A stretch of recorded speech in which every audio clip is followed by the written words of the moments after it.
ঢাকার কেরানীগঞ্জের এক কারখানায় তৈরি হচ্ছে ভারতের 5টি কোম্পানির ওষুধ, কিন্তু সবই নকল। কোনোটি বন্ধ্যাত্ব চিকিৎসার, কোনোটি আবার শিশুদের জন্য।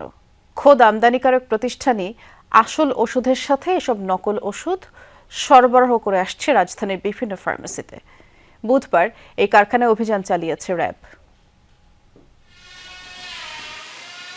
কেরানীগঞ্জের একটি আবাসিক এলাকা, চারপাশে জনবসতি হলেও দুটি বাসায় আছে কারখানা।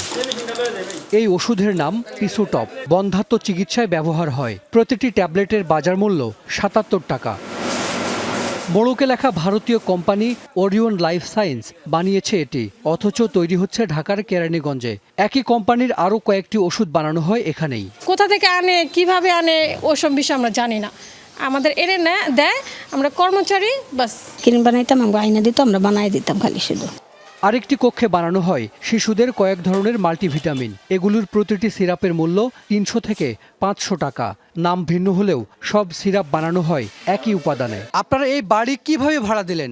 আপনার চোখের সামনে তো প্রতিদিন তারা এগুলো বানায়, আপনি কেন বাধা দেননি? আপনি নিশ্চয়ই এখান থেকে সুবিধা নিয়েছেন। বানায় ভাইয়া, শুধু সাবান বানাইতে দেখছি, কিন্তু এখানে তো বিদেশি বিভিন্ন ওষুধ নকল বানায়। আজকে দেখছি প্রথম ভাইয়া। ওষুধ ছাড়াও এখানে তৈরি হয় যুক্তরাষ্ট্রের ট্রিলাস্টিন ক্রিম, যার প্রতিটির মূল্য ৬,০০০ টাকা। বাদ যায়নি ভারতীয় মেডিকেটেড শ্যাম্পুও। পাকিস্তান, থাইল্যান্ড ও মালয়েশিয়ার কসমেটিকও তৈরি হয় এখানে।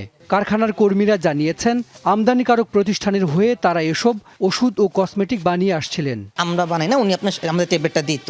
আর যে প্যাকেটিং যেটা ছিল, যেমন আপনার যে এটা যে প্যাকেটিংটা, এই প্রোডাক্টটা আমরা এখানে ঢুকে যে চারো কিনা আপনার প্রেস করে যেটা, এটা হ্যাঁ আমরা এইভাবে প্রেস করতাম। এগুলো বিক্রি আপনার বিভিন্ন ফার্মেসিতে। কি বলে বিক্রি হয়? এটা যে ওনারা বিক্রি করে ওনাদের প্রোডাক্ট যেগুলো ওই হিসাব করে আমদানিকারকের, অর্থাৎ বিদেশি বলে সব বিক্রি হয়। জি।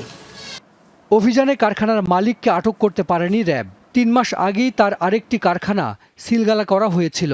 ধরা ছোঁয়ার বাইরে আমদানিকারক প্রতিষ্ঠানও। এটা নিয়ে আমরা আমাদের গোয়েন্দা বিভাগ কাজ করবে এবং আমাদের ওষুধ প্রশাসন অধিদপ্তর আছে, তারাও কাজ করবে। আমরাও নিয়মিত মামলার ব্যবস্থা করছি আর কি। ইম্পোর্টারের আমরা শুধুমাত্র তথ্য পেয়েছি তার সম্পর্কে, আর তার বিরুদ্ধে আইনগত ব্যবস্থা নেওয়ার পর আমরা বিস্তারিত বলবো।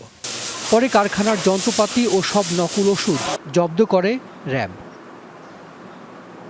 রাজধানী ঢাকার আশপাশের এলাকা, বিশেষ করে কেরানীগঞ্জ, সাভার কিংবা পুরান ঢাকায় অসংখ্য নকল ওষুধ এবং কসমেটিকের কারখানা আছে।